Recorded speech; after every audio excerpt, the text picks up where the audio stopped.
Your Eye on Annapolis daily news brief keeps you informed about what's happening in Annapolis, Anne Arundel County, and Maryland.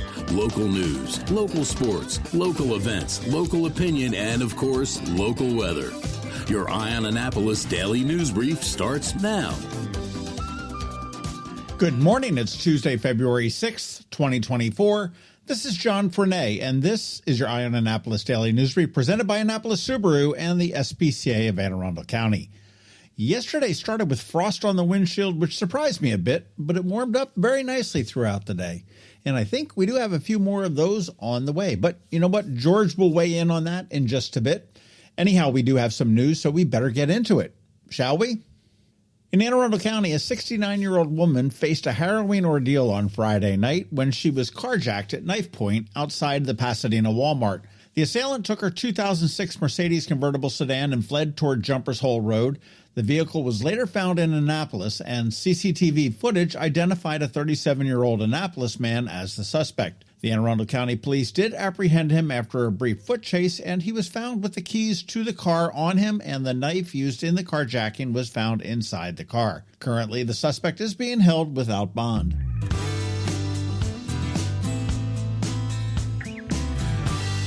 The Capitol is reporting that the Anne Arundel County Police Department is grappling with its own internal challenges. Police Chief Amal Awad recently proposed a significant reorganization which would have seen 62 officers, including those in specialized units like the gang, narcotics, and sex offense divisions, reassigned to patrol duties. This decision was a response to the persistent staffing shortages on patrol, but it did raise some concerns about public safety and the capacity to handle complex investigations. Following the criticism and a detailed inquiry, Chief Awad announced that these changes would not proceed at this time. This decision does come amid broader discussions of police staffing levels in the county, with a 2014 study suggesting the need for 824 officers, which is significantly higher than the current staff count.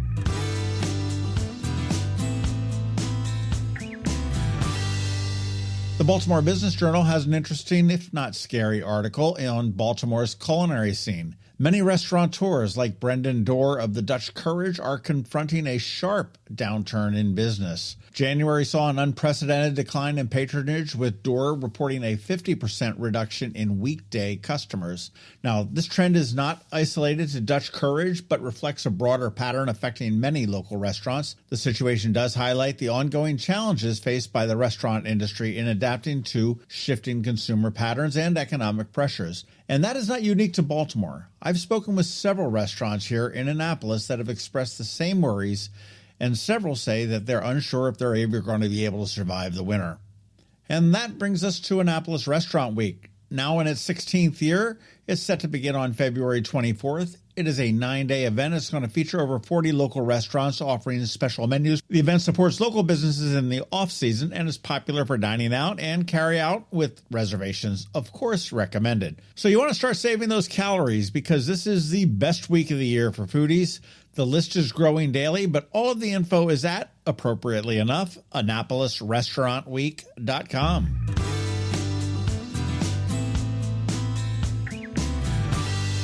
Finally, in education news, Maryland's high school students and their families are navigating changes to the free application for federal student aid, or FAFSA. With alterations to the form and aid determination process, there has been some confusion.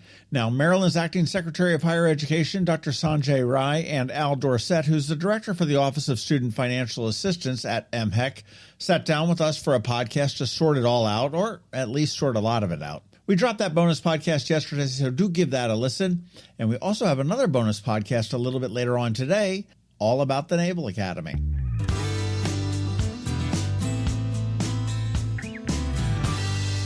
And again, many thanks to all who continue to sign up for our daily news recap. I just peaked and we are just below 13,000 subscribers, and I'm blown away by that, so thank you. Let's keep it going. So if you can, give it a mention to a friend, a neighbor, or a colleague. It'd be much appreciated. There is a link right here in the show notes, and you can feel free to forward that, share it, however you like. And remember, this newsletter is free, it's short and sweet. It comes to your email inbox every night at 7 p.m. without any pesky paywalls.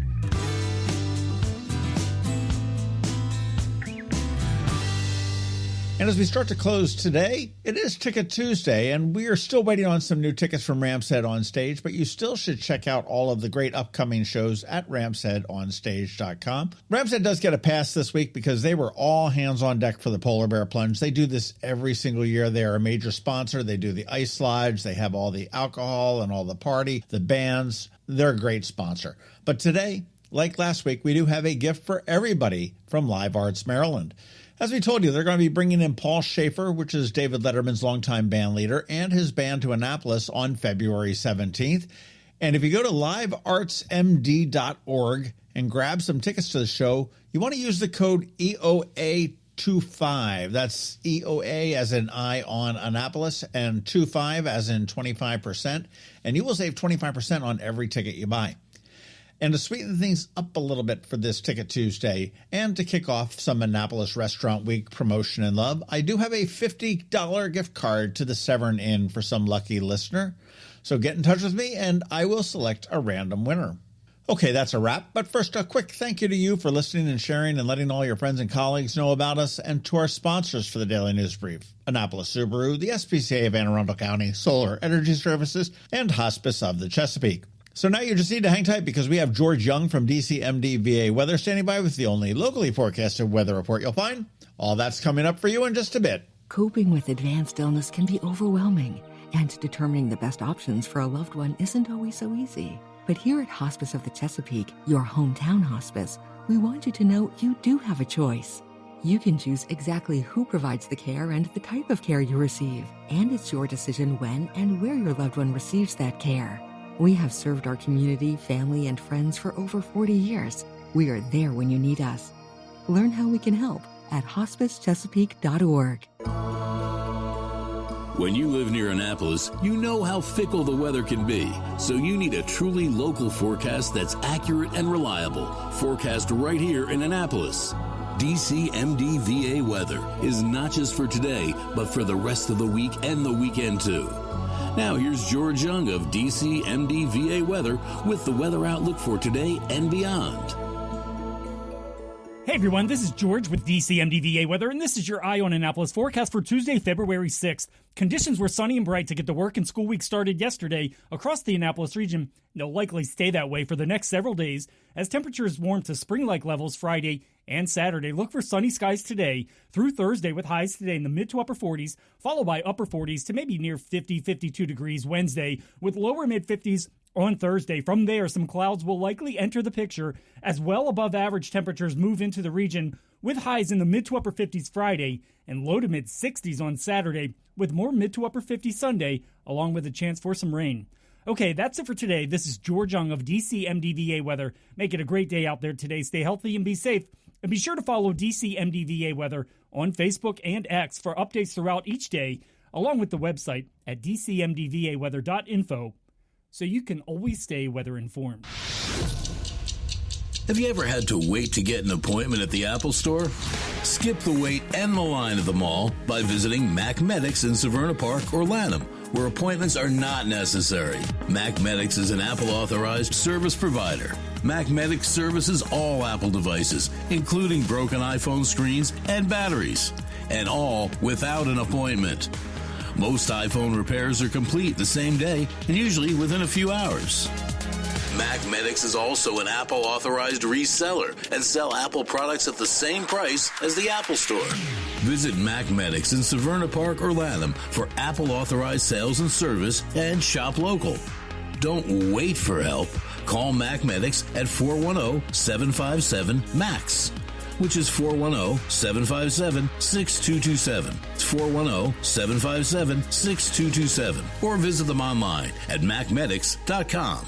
Hello, energy consumers. This is Rick Peters, president of Solar Energy Services. Is all this talk of inflation making you uneasy? Me too, especially the uncertainty. How bad will it eat into my future purchasing power? Well, don't feel helpless because solar energy can give you some financial control. By installing and owning your solar system, you can lock out electricity cost inflation by locking in your electricity price for more than 25 years. Many of our inflation-fighting clean energy systems offset 100% of the annual electricity demands. Customers frequently add electric vehicle charging and backup batteries to their solar projects, providing them inexpensive auto fuel and additional energy security for the home. Freeze energy inflation in its tracks by committing to affordable, clean solar energy. Call us today at 410-923-6090 or visit us at solarsaves.net. But don't wait another minute. Sunshine's a wasted. Sunshine, sunshine, nothing else can make me feel so fine. You've been listening to the Eye on Annapolis Daily News Brief. Tell your friends and colleagues, this is the podcast where you can keep up on the latest with what's going on in Annapolis and Anne Arundel County. And don't forget about our website, eyeonannapolis.net, where you can find even more information. And make sure you follow us on Facebook at All Annapolis and on Twitter at Eye on Annapolis. This Daily News Brief podcast comes to you every Monday through Friday at 6 a.m.